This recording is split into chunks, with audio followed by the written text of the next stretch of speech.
Okay, hier also starten wir in die zweite Runde dieses Dropfleet Battle Reports, wo Shaltari in grün gegen Scourge in lila antreten. Bis jetzt ist es so, dass die Scourge 4 Punkte führen, 3 Punkte, 4:1. Und die Shaltari haben ein Voidgate verloren.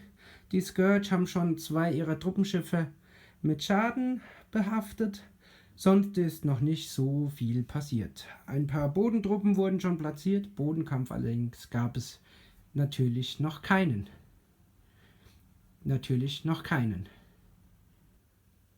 Damit also starten wir wieder mit der ersten Battle Group aus der zweiten Runde. Und die Scourge haben eine 6.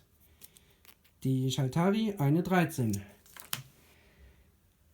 Somit entscheiden die Scourge, dass die Scourge anfangen dürfen.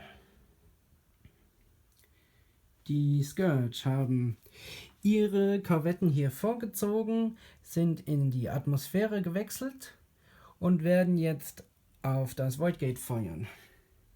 Der Strike Carrier ist hier rüber geflogen, auch in die Atmosphäre abgetaucht und wird hier Truppen anlanden. Jetzt stelle ich gerade fest, ich habe hier einen Fehler gemacht. Strike Carrier können ja Truppen nur in der Atmosphäre anlanden. Und Voidgates auch. Das ändert natürlich die Situation stark.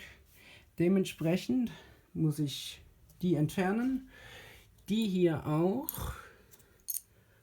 Und stattdessen ist es tatsächlich so, dass Scourge überall ihre Truppen... Ah nein, das nicht. Die Truppen wurden vernichtet. Ja, genau. Aber eben, die Voidgates konnten noch gar nichts anlanden, da sie noch nicht in der Atmosphäre waren. Ich werde das gleich nochmal nachlesen, aber ich bin ziemlich sicher, dass ich da einen Fehler gemacht habe. Auf jeden Fall sind die Korvetten hier auch nach vorne gezogen in die Atmosphäre und werden ihre Angriffe hier noch koordinieren, was genau sie angreifen möchten. So. Die Korvetten konnten das Voidgate zerstören. Und hier drüben wurde von den Korvetten der Schaden aufgeteilt. Teilweise auf das Voidgate, teilweise auf die gegnerischen Shaltari-Korvetten. Aber die Gegenmaßnahmen der Shaltari konnten allen Schaden verhindern.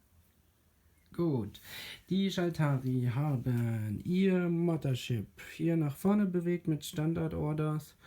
Und das Mothership wird auf dieses Troopship der Scourge schießen. Der Carrier ist hier mit Standard-Orders nach vorne und wird auf dieses Troopship schießen. Das Voidgate ist in die Atmosphäre abgetaucht und wird mit seinen Nahkampfwaffen auf dieses Truppenschiff feuern. So, und die Shaltari versuchen sich natürlich hier zu rächen. Das Mothership konnte hier 2 Schaden zufügen, noch 1 Schaden, und das Troopship wird anfangen zu kribbeln. Das hier hat nicht geklappt und auch die Schüsse von dem Basalt Carrier konnten leider keinen Schaden anrichten. Damit sind wir hier wieder bei der nächsten Gruppe. Und zwar 15 Punkte für die Scourge. Und 5 Punkte für die Shaltari. Und die Shaltari entscheiden sich dafür, dass sie anfangen dürfen. Okay, die Shaltari hatten hier ja reine Nahkampfschiffe. Die Amethyst-Fregatten sind im Standardmanöver nach vorne gezogen. Und die Shaltari-Fregatten haben Keep Station Orders ausgeführt, sind dann in den Low Orbit und feuern gleich auf die Korvetten. Die 2 hier feuern auf das Truppenschiff.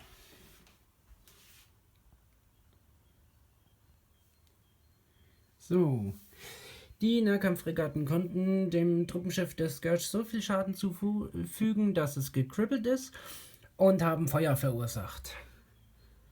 Die Korvetten der Shaltari haben es nur geschafft, eine feindliche Korvette auszuschalten. Jetzt als nächstes werden wir sehen, wie sehr die Bomber es schaffen, dem Schaltari-Fregattenschiff Schaden zuzufügen.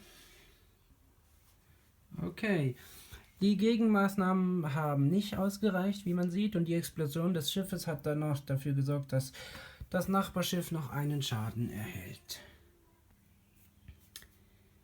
Bevor wir jetzt weitermachen, muss ich an dieser Stelle eine kurze Änderung einfließen lassen und das Spiel sozusagen beeinflussen. Aber wie ich auch schon immer wieder erwähnt habe, das ist ein Beta-Test, das ist ein Testspiel und es geht wirklich darum, um zu erkennen, ob dieses Spiel super gut funktioniert. Da ich zum ersten Mal mit Schaltari zu tun habe, kann es sein, dass meine Aufstellung eben deshalb nicht so gut funktioniert. Und Folgendes habe ich geändert, um dem Rechnung zu tragen. Ich habe eine Korvette entfernt, die gehört nicht mehr zur Battlegroup dazu. Stattdessen habe ich hier 2 weitere Voidgates und hier ein Voidgate ergänzt. Demnach sind die Schaltari dann mit dieser Liste eigentlich von Spielanfang, wenn man so möchte, mit 9 Voidgates gestartet. So wie ich das bis jetzt gesehen habe, würde ich sagen, dass etwa 4 bis 5 Voidgates die Stärke eines Truppentransporters entsprechen, plus minus, wobei der Vergleich relativ schwierig ist. Und ja, deswegen musste ich da, denke ich, ein bisschen erhöhen. Ja, grundsätzlich die 2 Korvetten dort hinten hatten eh keinen Schaden gemacht und wenn man die Voidgates hier hinten einsteigen lässt, dann konnten sie auch noch nicht wirklich das Spiel vorher beeinflussen. Von dem her, aus meiner Sicht, ist diese Änderung akzeptabel. So, damit geht es jetzt weiter bei den Scourge. Wie immer besteht ein großes Interesse darin, dass die eigenen Truppentransporter das Spiel so lange wie möglich überleben. Deshalb hat Scourge sich auch hier dazu entschieden, dass alle Truppentransporter den Silent Running Order ausgeführt haben. Also sie verlieren alle Spikes und müssen sich aber immer noch etwas nach vorne bewegen, dürfen aber auch nicht manövrieren, keine Kurven fahren. So, das war's. Schießen ist auch nicht, aber immerhin sind sie dafür von den Sensoren fast nicht mehr erfassbar. Außer natürlich in Nahkampfreichweite. Damit gehen wir zur nächsten Battlegroup. Die Scourge haben 3 Punkte. Die Schaltari neu 13 Punkte. Hier sind die 3 Voidgates dazu gekommen. Ja, und die Scourge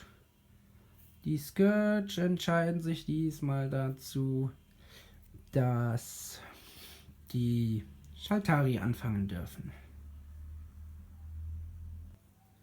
So, die Schaltari haben ihre neu hinzugewonnenen Voidgates bewegt. Standard Orders. Der ist in den Atmosphäre runter ein bisschen nach vor bewegt. Der hat sich vorbewegt und ist dann in die Atmosphäre runter. Der hier Atmosphäre und dann etwas vorbewegt. Dann bleiben noch die 2 Azurite Cruiser übrig. Die haben ihre Schilde eingeschaltet, Shields up. Und den Station Keeping Command ausgeführt. Ach ja, Station Keeping Command. Warum eigentlich? Nein, die machen auch Standard Orders. Damit können sie das Manöver auch bewältigen, was sie da dargelegt haben. Der hier wird nachher auf den Truppentransporter feuern und der hier wird auf diesen Truppentransporter feuern, weil sie in Nahkampfreichweite sind, die bei den Schaltari sehr, sehr groß sind, die Reichweiten. So. Der Azurite Cruiser konnte hier einen Schaden verursachen und dadurch ist der Truppentransporter gekribbelt, was aber leider nichts weiter verursacht hat. Hier konnte der Azurite Cruiser 2 Schaden verursachen und sonst ist da jetzt nichts weiter passiert. Jetzt werden hier noch die Bomber gegen den Cruiser abgehandelt. So, der erste Einsatz von Schaltari-Schilden. Die Scourge-Bomber konnten die Schilde nicht durchbrechen. Erstaunlicherweise. So. Die Scourge haben ihre HP-Fregatten mit einer Standardorder nach vorne geschickt, in den Low Orbit gewechselt und die werden jetzt hier gegen den Azurite Cruiser vorgehen. So, die Harpylen-Fregatten konnten dem Azurite-Kreuzer 2 Schaden zufügen. Und damit sind wir schon bei der nächsten Battle Group. Die Scourge haben eine 22. Oh, die Shaltari haben eine 22. Shaltari eine 1. Scourge eine 5. Demnach können Scourge aussuchen, wer anfangen muss. Und die Scourge entscheiden sich dafür. Schwierige Wahl. Dass sie anfangen dürfen. Also die Scourge fangen an. So, die Scourge sind relativ forsch nach vorne gedrungen. Die Skyla-Fregatten sind hierhin vorgedrungen und werden nachher, also mit Standard-Orders im Lorbit, werden nachher auf den Supercarrier schießen. Der Manticore Battleship hat Silent Running benutzt und wird entweder auf den Azurite oder auch auf den Supercarrier feuern. Das andere Battleship hat auch Silent Running benutzt und wird auf den Basalt Carrier ballern, voraussichtlich.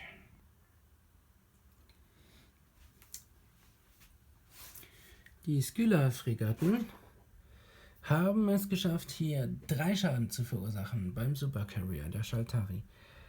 Die Manticore, der Manticore Battlecruiser hat gar keinen Schaden gemacht.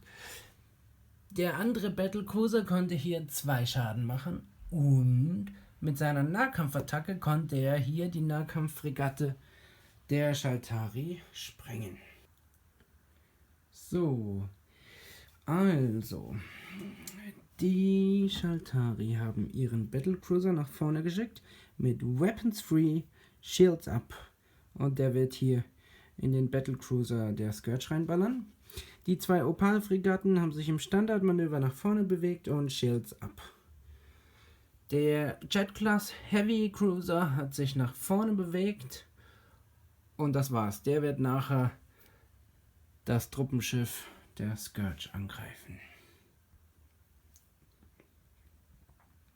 Wie zu erwarten, sind die Shaltari dem Motto der Glaskanone sehr gerecht geworden. Die 2 Opal-Fregatten konnten sogar es schaffen, hier einen Schaden zu verursachen und der Battlecruiser hat es geschafft, hier 5 Schaden zu verursachen. Der Heavy Cruiser hat mit seinen Nahkampfattacken hier 4 Schaden verursacht. Das Truppenschiff ist fast nicht mehr vorhanden, das ist so gut wie kaputt. Alles in allem haben also hier die paar Schiffe in einer Runde fast 10 Schaden verursacht. Wenn man jetzt noch die nicht dazu zählt, die sogar verhindert wurden.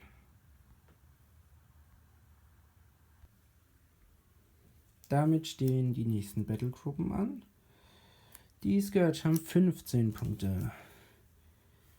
Die Shaltari bringen ihre Battleships mit 30 Punkten. Und die Scourge entscheiden sich dafür, dass die Shaltari anfangen. Und jetzt wird es auch heikel werden. Das eine Battleship der Shaltari ist mit Standard-Orders hier vorgefahren und wird sehr wahrscheinlich den Truppentransporter der Scourge unter Beschuss nehmen.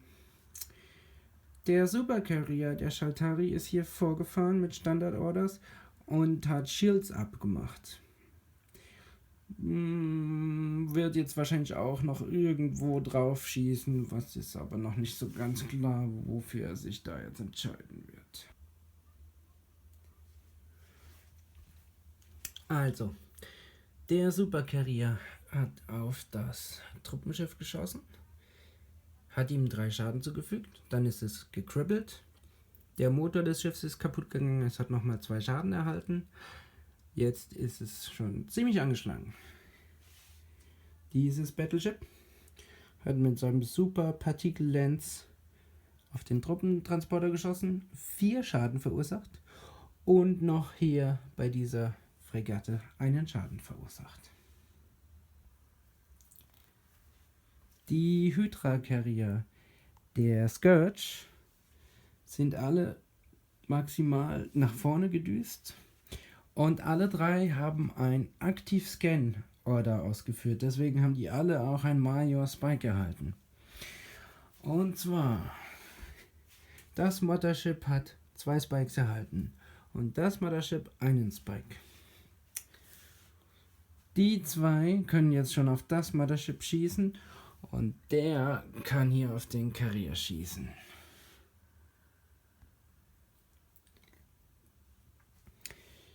Der und der Carrier haben es geschafft, hier 2 Schaden zu verursachen und der dort hinten hat nichts weiter zustande gebracht. Die letzte Battle Group. Die Scourge haben ihre Battleships, 30 Punkte. Die Shaltari haben 18 Punkte.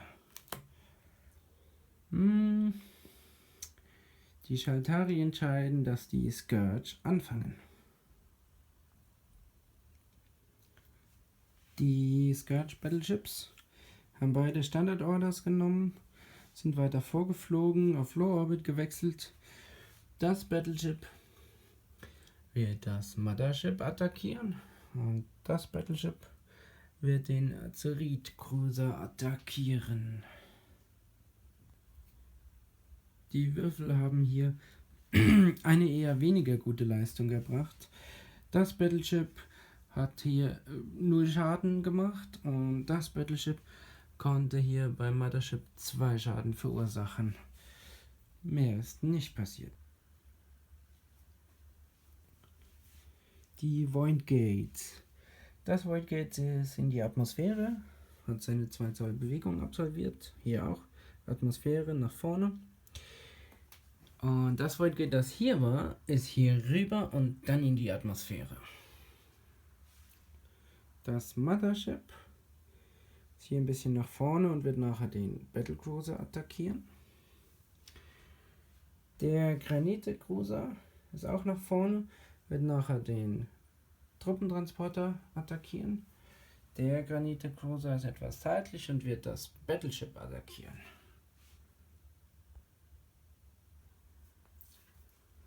Also die 2 Granite Cruiser haben eigentlich nichts getroffen mit der Hauptbewaffnung, aber der konnte mit seinen Nahkampfwaffen den Truppentransporter zum Explodieren bringen. Das hat dann der Corvette und dem Voidgate noch einen Schaden verursacht. Damit ist der erste große Truppentransporter der Scourge aus dem Weg. Das Mothership konnte hier 2 Schaden verursachen, dadurch ist er gekribbelt, der Battlecruiser, und hat jetzt Feuer auf sich.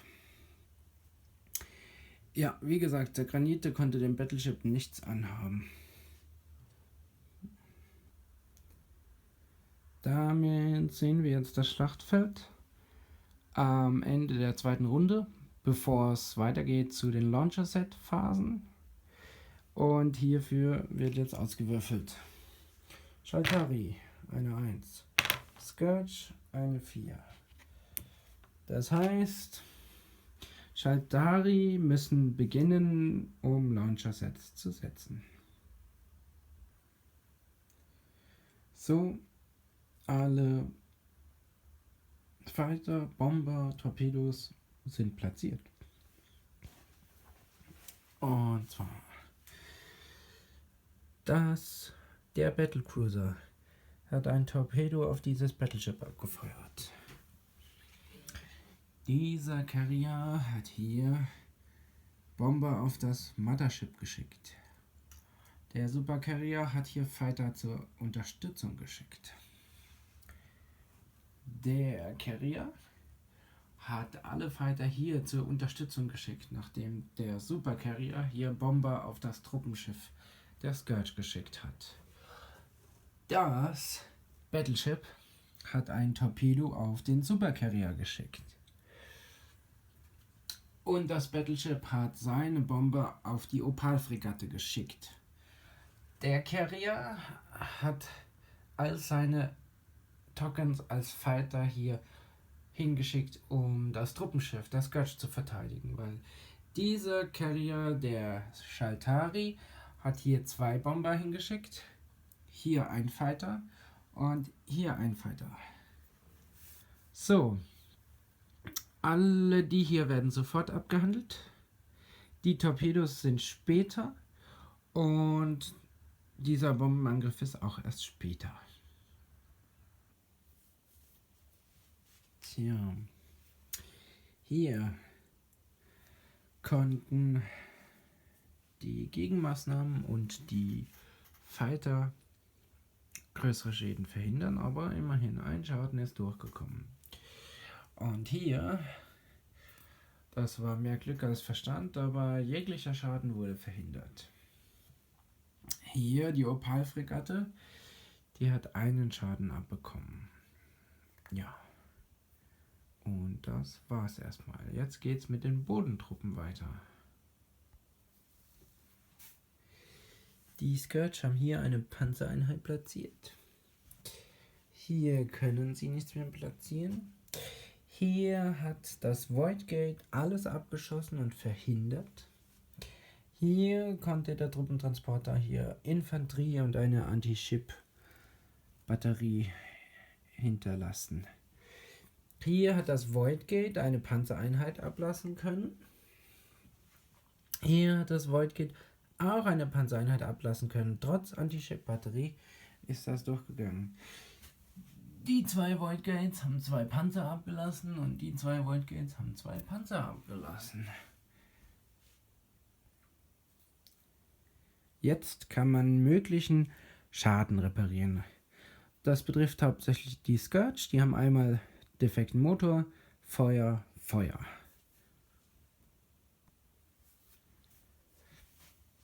Das Truppenschiff da hinten will noch nicht abdanken. Es hat das Feuer gelöscht.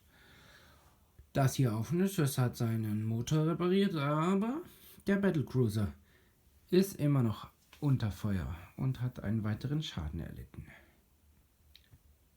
Dann werden jetzt die Critical Location Victory Points für die zweite Runde gezählt. Hier Scourge 1 Punkt. Hier Shaltari 1 Punkt. Hier wegen dem Battleship Shaltari 1 Punkt. Hier Scourge 1 Punkt.